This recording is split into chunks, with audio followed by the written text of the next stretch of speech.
आदत हो चुकी है तेरी।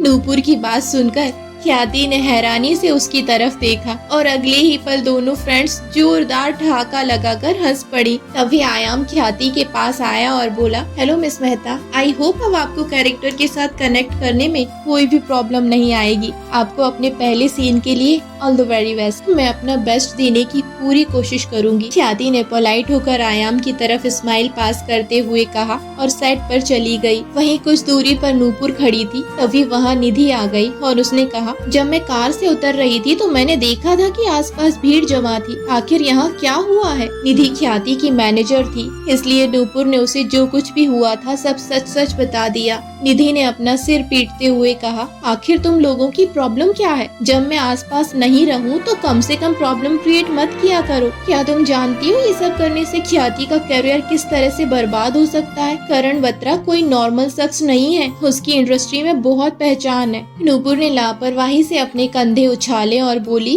अब तो हो गया, क्या कर सकते हैं। निधि ने अफसोस करते हुए ना में अपना सिर हिलाया, जैसे कह रही हो तुम लोगों का कुछ नहीं हो सकता। डायरेक्टर के एक्शन कहते ही करण अपने कैरेक्टर में आ गया। वो सच में बहुत प्रोफेशनल एक्टर था। अभी थोड़ी देर पहले जो कुछ भी हुआ था उसे देखकर बिल्कुल भी नहीं लग रहा था उस बात से करण को कोई भी फर्क पड़ा है। उसने अपने मुंह में सिगरेट दबा ली और अपने फेस पर लापरवाही वाले एक्सप्रेशन दिखाते हुए ख्याति के फेस को प्यार भरी नजरों से देखा। ख्याति ने अपनी आंखों के कोनों से दूर खड़े आयाम को देखा और तुरंत उसे आयाम की कल वाली बात याद आ गई। उसने आंखें बंद करके एक गहरी सांस ली और फौरन उसके फेस के एक्सप्रेशन चेंज हो गए। कैमरे ने ख्याति के फेस को जूम इन किया और उसकी आंखों में प्यार और इमोशन साफ साफ देखे जा सकते थे। डायरेक्टर अमित शॉक्ड हो गया। उसने इतनी कॉम्प्लिकेटेड इमोशन एक सेकंड के अंदर कभी नहीं देखे थे। फिल्म इंडस्ट्री में ऐसी बहुत कम एक्ट्रेस थी जो इतनी जल्दी अपनी आंखों में इमोशन और फेस पर एक्सप्रेशन शो कर पाती थी। उसे बिल्कुल समझ में नहीं आ रहा था कि ऐसा कौन था जिसने कल ये कहा था कि इस न्यूकमर लड़की की एक्टिंग स्किल बिल्कुल भी अच्छी नहीं है। करण और ख्याति दोनों ने ही अपने अपने डायलॉग बोले। ख्याति की डायलॉग डिलीवरी भी बहुत शानदार थी। अमित ने एक्साइटेड होकर कहा,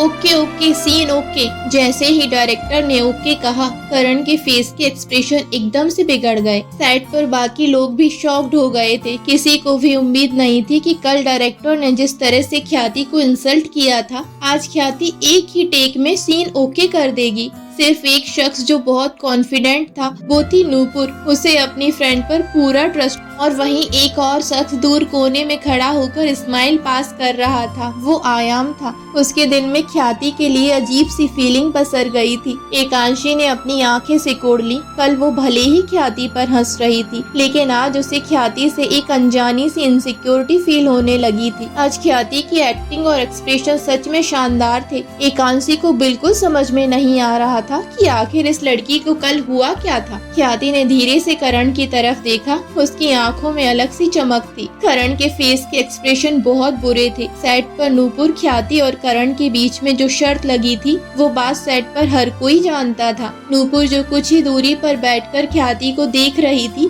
वो भी अपने आप को हैरान होने से नहीं रोक सकी। हालांकि उसे एक्टिंग और डायरेक्शन के बारे में बहुत ज्यादा नॉलेज नहीं थी, लेकिन कोई भी शख्स नॉर्मल आंखों से देख सकता था कि ख्याति ने इस सीन में कितनी शानदार तरीके से एक्टिंग की थी। तभी डायरेक्टर ने माइक्रोफोन लिया और दूसरा सीन शूट करने लगा। एक्शन की आवाज के साथ ख्याति और करण दोनों फिर से खड़े हो गए। अमित दूसरे डायरेक्टर से बिल्कुल अलग था। वो कंट्री का सबसे ज्यादा फेमस और रेप्यूटेटेड डायरेक्टर था और उसे कोई भी किसी भी तरह से अपने साइड में नहीं कर सकता था। करण चाहे कितने भी गुस्से में क्यों ना हो, लेकिन वो इस वक्त भड़क नहीं सकता था।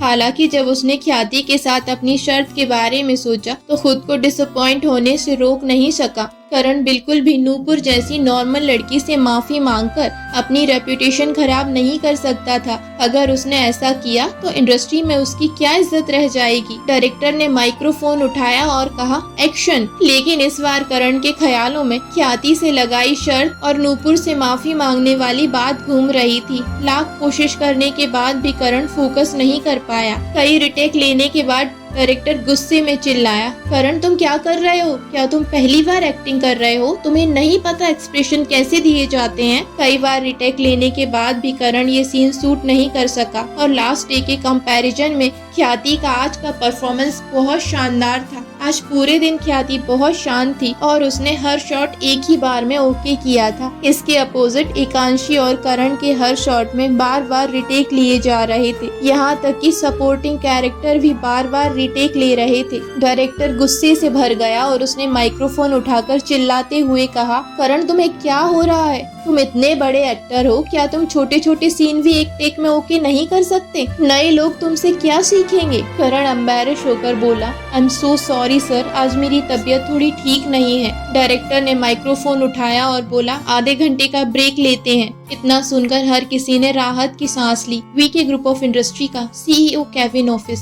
कुछ अपने ऑफिस केविन की रोलिंग चेयर पर बैठा हुआ अपनी कुछ फाइल्स पर सिग्नेचर कर रहा था और साथ साथ अपने लैपटॉप पर एक वीडियो भी देख रहा था। फर्श से लेकर छत तक की बड़ी सी विंडो के पर्दे खुले थे और शाम के वक्त सूरज की हल्की रोशनी सर्वोच्च के फेस पर पड़ते हुए उसके फेस को और भी ज्यादा अट्रैक्टिव और हैंडसम बना रही थी। सामने चेयर पर चर्चित लापरवाही से पसर कर बैठा था और सर्वोच्च के लैपटॉप में वीडियो देख रहा था। लैपटॉप पर वही वीडियो चल रहा था जिसमें नूपुर करण के हाथ को फोर्सफुली मरोड़कर उसकी कमर के पीछे लगाते हुए कह रही थी, मुझे दूसरी लड़कियों की तरह मत समझना, मैं तुम्हारे हाथ पैर के साथ साथ और भी बहुत कुछ तोड़ सकती हूँ। चर्चित के होठों पर हल्की सी स्माइल आ गई। जब ख्याति ने फुल एटीट्यूड में करण से कहा, मेरी फ्रेंड से माफी मांगो, तब तो सर्वोच्च भी शॉक्ड होकर वीडियो में ख्याति के फेस की तरफ देखने लगा। ख्याति के फेस पर गजब का एटीट्यूड और एग्रेशन था। उसका ऑरा इतना डोमिनेटिंग था जितना सर्वोच्च कपूर की वाइफ को होना चाहिए।